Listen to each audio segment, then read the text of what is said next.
time for a quick video on the Russia invasion of Ukraine. This video, though, I want to talk about murder. Murder being caught on camera. Now, am I talking about the bombing of civilians, the bombing of cities, the cutting off of cities like Mariupol and starving and, if it doesn't snow, you've got nothing to drink, basically, and I'm not sure it's how snowy it is now in Mariupol, so you're going to die of thirst in a few days. We have heard of deaths from dehydration, which I'm sure are true. Am I talking about that? No, actually not. We'll go on to what I'm talking about in a bit, but first let's just talk about collateral damage and this idea of surrounding cities and bombarding civilians. I do believe it is a tactic that's going on. Are we somehow coming from a moral high ground here? No, I don't think so. It was quite normal in the wars in Iraq and Afghanistan, which, as we know, were based on lies and... I won't go into all of that now, but I mean, I have my beliefs. I'm sure most thinking people do when they know the physics of a high-rise building falling down and what it takes to melt steel and so on. Plenty of people, very qualified, have their videos up about that, but we won't go into all of that. I want to talk about, so we're not coming from more high ground. We've done plenty of that ourselves, especially Americans, but also us, taking out entire villages because there might be a Taliban dude in there, or, an insurgent of some description, or whatever. We've caused plenty of death and destruction ourselves. We're just better at, perhaps with the propaganda, because of the worldwide reach of our news agencies. And it should be said, even at the moment, in terms of Russian videos, we're only getting, and the channel I've been watching is called The Enforcer, where he gets all these social media videos and so on. And to be fair, he's not looking at the Russian ones. Plenty of examples of Russian success, but for the most part, it's not appearing on his channel. So I think even he, who claims to be neutral, at least in terms of his reporting, although very pro-Western, pro-Ukrainian in his personality, he's not showing the Russian successes. There have been plenty, but anyway. So the idea of collateral damage. Take it back to World War II. So, how did that go? We know that cities like Warsaw, when the Germans invaded Poland, and then when they invaded the West, Rotterdam, Amsterdam, these places were pretty much destroyed by the Luftwaffe. We know that London was kind of smashed up. Although, interestingly, at the start, Hitler did try and avoid targeting cities. He was more going for pinpoint attacks, because the Germans were able to do that because they were flying in the daytime with a heavy fighter escort, and also because at night they had radar navigation beams. Of course, that was how, I believe it was the 14th of November 1940, Coventry was just melted, and that's because Kampfgruppe 100 had a radar navigation beam, and they were able to find Coventry, even though it's not particularly easy to find in terms of landmarks and stuff. It was able to be found and very accurately bombed. Nearly a firestorm started there. But then later on, of course, in retaliation, we began with easy places to find on the coast. So Rostock and Lübeck, places with medieval wooden architecture that burns very nicely. And we learned from the Germans that the best mix was having a little bit of high explosive. Lancasters used to have cookie, which I think was 3,000 pounds. And then the rest of the load, however much, another 10,000 pounds on top. Later you get, we'd have 22,000 pound bombs called Grand Slam bombs. As the engines improved and the Lancasters could carry more. And so you can imagine how many, I think there were 4 pounds the incendiary explosives were. And so you'd have this mix of one high explosive, and then you'd have great crates of incendiaries filling up the rest. And what happened then is you could blow up the roofs of buildings, knock things down, expose stuff that's more flammable, and then just create a massive firestorm. And if you don't know what a firestorm is, it's this idea that you literally create such a big fire that the heat literally causes the uprush of this superheated air, and then other air comes in from the side to feed the fire, and so it grows and grows and grows like you're pumping it with bellows. And during all of that, the oxygen just gets consumed by the incendiaries, and most people in these attacks, where if a firestorm did occur, and it didn't usually, but a few times it did, I don't know, probably less than 10 times did we actually achieve a firestorm. But when it did, people would die in their thousands in their air raid shelters. They hadn't been blown up, they hadn't been physically burned, they were just asphyxiated. The first famous firestorm was on the night of the 27th of July 1943 over Hamburg, and Hamburg was easy to find because it's on the River Elbe, and so it's obviously the largest port in Europe, or at least it was in the day in terms of population, about 3 million it was then. And it was very easy to find, even though we had some basic radar navigation at that point. You could see the river, you could see the town, and it could be found. And of course, that was the time when we deployed something called Window, which was little aluminium strips that would just throw off the radar. And so that wasn't just deceiving night fighters, so they didn't know where to go. It also deceived all of their radar-guided flak guns. And so the flak was ineffective as well. And we actually carried it on for a few nights, but I believe it was on the night of the 27th where the firestorm broke out, and it's estimated that up to 40,000 people died. And of course, famously, I believe it was Goebbels, or it might have been Speer, I'm not sure off the top of my head actually, but they said, a few more of these and we're going to lose, we're going to have to surrender, because it caused so much panic of everybody, and that was the point of it, everybody fleeing from the city. And indeed, that was the directive, that was the point of doing these things, was that in August 41, a report came out called the Butt Report as a civil servant, and he basically said, look, the RAF can't hit their targets. It's not that they can't aim at them, it's that they just can't find them, because they were taking photos when they dropped their bombs, and they were just nowhere near. They were just killing more cows than they were killing people, because they were just dropping in the countryside. And that report was circulated September 41, and that led to Charles Portal. Obviously, all this was coming down from even higher, but Sir Charles Portal was the head of the Air Ministry, and he was the one that directed Bomber Harris, or appointed Bomber Harris, and directed him, our new target is reducing man hours. So basically, you want people in cities to either be dead or be in fear of death, so they flee. And so that was the policy from then until the end of the war. And of course, we achieved some small firestorms in other places. A famous one was a little town called Pforzheim, which apparently is amusing because it's German for fart, or fart town. But anyway, that was a small one, but it didn't take many bombers, but it was very concentrated, and it was one of those places where they thought that they were safe. They were out in the countryside, just a little town, no one really cares about us, and so they'd broken some of the rules, so they hadn't knocked through their cellars into other cellars, so they couldn't escape from their houses, because that's one of the things they've been told to do. Make sure you have little rat runs almost, so you can get away into neighbouring houses to flee if one of them was on fire. And they've been stockpiling flammable things, sort of panic buying and stockpiling things in their cellars that were flammable, it seems, as well. So there are a combination of factors, and it was a little bit similar with the most famous, of course, Dresden, the night of the 12th to the 13th of February 1945. And that was when we achieved perhaps the greatest of all the firestorms. Dresden had pretty much been untouched to that point. But suddenly it became a target because of the Yalta Conference, which was a conference in Yalta in the Crimea between all of the heads of state involved. And Stalin himself had actually asked for attacks on Germans that were fleeing from the east to the west, try and smash up their railway lines so we can trap the armies, we can cause congestion on the roads. We can stop resupply. And of course, Dresden, if you've been there, as I have, it's a great railway junction, all these marshalling yards and so on. And even there's a lot of river traffic there, that's also on the Elbe. And it had been called for by Stalin, and so that's what happened. And so Churchill sent it down, and I believe the first proposal seemed a little weak, so he strongly worded it. And said, we're not just blasting them out of Breslau, we're smashing up these cities. I can't remember that. It was a long time ago I read Bomber Command by Max Hastings. It's had all of the original memos from the archives. But Churchill called for it on the prompting of Stalin, basically. And it was a bit rich then after the war, just as a digression.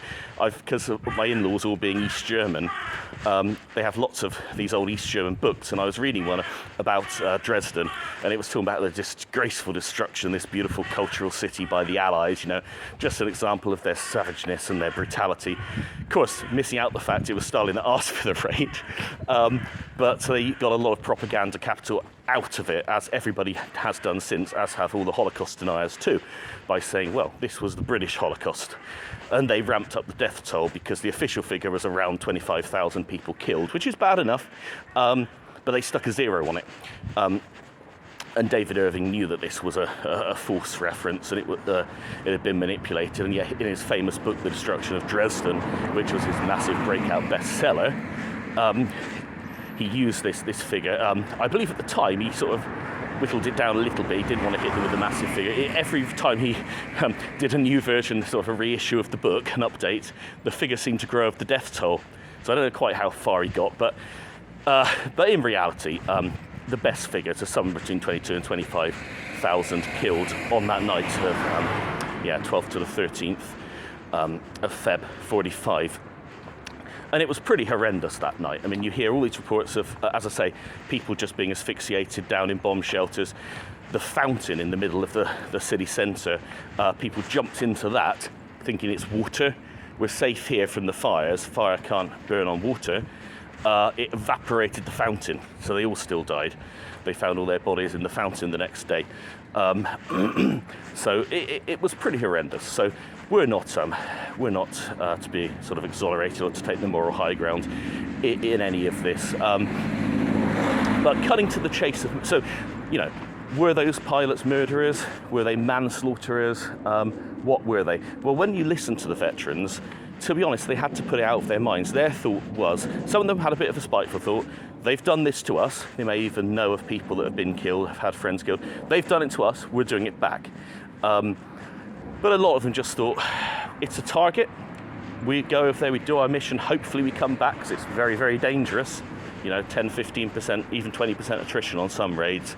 And it's, you know, we go there, we do our job, we get a photograph, because if you haven't dropped your bombs in the right place and got that photo, it doesn't count. And they just, if they're British, want to get their 20 missions done and they want to get back.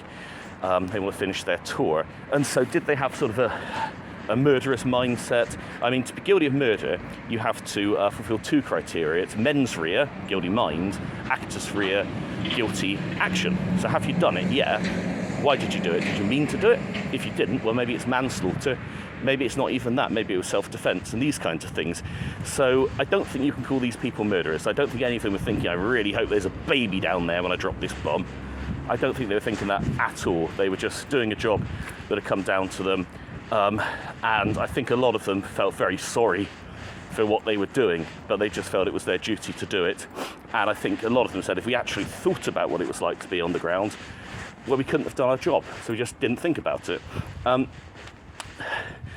in Russia, there's maybe an element of it. Look, the Russians haven't got enough men to physically occupy all the territory. They were hoping that a lot more of the pro-Russians would come out, certainly the Russian-speaking Ukrainians, which is a large chunk of the population of about, 44 million or something, the population, big chunk of them speak Russian. They were hoping they'd all come out and help them sort of police the areas that they've taken, and, you know, there'd be an uprising, popular uprising. It's not happened for the most part. Yeah, they're getting help in sort of the Donbass region, which, you know, they'd already seized, and the Crimea, which, again, very heavily Russian. But the rest of the places, they just don't have enough infantry on the ground to hold the ground, so they're having to just take the roads around the cities and then put them under long-range artillery fire. And the idea being, if you cut off all their supplies, then the civilian authorities will probably force the military authorities to surrender for the sake of the people. And this is one of the reasons why they don't seem very keen to allow humanitarian corridors. And it does seem that they are targeting people trying to flee. We saw the Sky News team under attack, very lucky to survive. I mean, clearly they were not soldiers. they're just a bunch of journalists in a car that I'm sure was marked Sky News, and they're all shouting, "Journalista, journalists," and all this stuff. And yet, they were put under heavy and sustained fire, and they were very lucky to get out of it. If they hadn't had body armour, if they had just been normal civilians fleeing, at least 2 of them would have been dead. And we've seen other journalists. So I don't know if journalists are being specifically targeted, but it does seem that people fleeing places where the Russians want to keep them boxed in, so it puts more pressure on the authorities when they see the people starving and dehydrating and all the rest of it. This seems to be a tactic. But what I want to go on to is what I consider murder. And it's not often you see death on YouTube unless you really, really look for it. I like scuba diving, at least. I mean, I've dived a few times, but I like watching videos about it. It's very common for people to film their own deaths there, and it's quite disturbing because they go into a dive all happy, looking forward to it. They're looking at all the fish, and the next minute they're dead. It's quite disturbing. So that's an example of it. I understand there are channels where, like Disturb Reality, for example, they talk about cartel killings, and it seems if you go online you can find plenty of gruesome cartel killings and all that stuff. But in terms of just literally seeing a murder on a video, complete random murder, it's not common, it's not common at all. And so I was watching one of these videos from Ukraine. I'm not sure where it was. I think it was somewhere around, was it Kiev? I can't remember now actually, but it was a couple in a car, old couple, just driving along, trundling along in their car, not particularly fast, and they're coming towards a crossroads, and it's being filmed by CCTV up at a building next to it. They don't realise that the crossroads coming from the right is a Russian tank. Now, I don't know if it's T-72, T-80A, T-80B, I don't know, but it's a tank with a massive gun, I think about 120mm. It takes a shot at them across the crossroads, but there's like a woods there, and because the camera's high, we can see like the overview, and there's a load of trees. And the shot either falls short or hits a tree, but it explodes short. But the couple in their car are obviously alarmed, seeing this great bang from the forest, and they do the worst thing you can do, I suppose. They just stop their car. And then the tank, driving fast, firing on the move, swings around the crossroads directly in front of the car, and without even, missing a beat, fires another round straight into the car, blows it to pieces. And then immediately reloads, blasts it again. That was just a murder. I mean, the first time, maybe they came around the corner thinking it was a belligerent vehicle, and they shoot it once. They had more than enough time to think that those are civilians there, and yet they blast it again.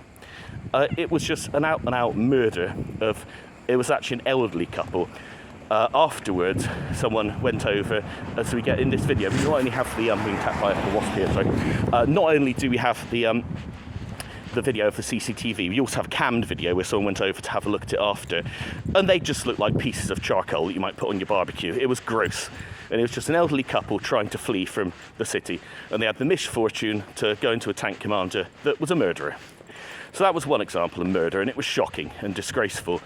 And, if only people like that could, hopefully his tank gets taken out by a drone or something, because that's what he deserves. I mean, that's just a scumbag, a murderer. And another one, I don't know what it's about these tank commanders, at least with the artillery, you're sort of sending them off and you're hoping most people are in basements, so you smash up their houses, but at least, you're not necessarily directly killing people you can see, much like, our bombers in the war and stuff. But this one was even worse. It was in the square, I believe it was in Mariupol. Well, it can't be the central square because they're not there, but it must be on the outskirts that have been taken by the Russians. And it's an elderly man, he's sort of shambling along, has a bit of a limp, hobbling along across the side of the square, and there's just a tank parked there, no danger to anybody. The man sees the tank, obviously, and he waves his hands in the air, keeps them high in the air, so it's clear that he's not a soldier, he's just an old man going to get some bread or something, and he's got nothing in his hands that could be a threat to a tank. The tank blasts him with its main armament. Direct hit. The dude is just vaporized. That was just a blatant murder. This guy is just going off to get his shopping. He's no threat to them. He's got his hands in the air, and he gets blasted with a main gun off a tank. That was disgusting. Just a blatant murder. And it was disturbing to see. And so, yeah, we watch and we look, but 2 examples in wartime of blatant murder. Now, I'm sure I've named them in my World War I videos and stuff. Plenty of examples of us murdering combatants, surrendering soldiers, thinking it's easier just to kill them. Haven't got enough men to send them back. We'll shoot them instead. Loads of that went on. I've talked to veterans who did that. Listened to plenty of veterans who finally, now they're elderly, admit to it. But this was different. This is just murdering a civilian. And it wasn't collateral damage, it wasn't a mistake, just blatant murder. And yeah, I'm shocked, and I think people should be shocked by that. And, you know, again, these are not faked videos. These are just blatant murders. Maybe happening on both sides to a degree, I've no idea. I mean, obviously we had that blast into Nets, which appeared to be targeting civilians there in the Russian-held separatist area, just in the centre of the town. Was that a false flag by the Russians? Was it Ukraine striking back?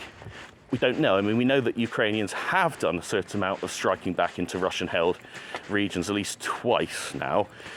But, you know, but again, and there was the other video of some Ukrainians, and again in a Russian-held area, just queuing up for bread. They were queuing up at a shop, and for whatever reason, the Russians opened fire on them. So, yeah, we watch, and we don't take sides, obviously, but if we see murders, hey, we should call them out.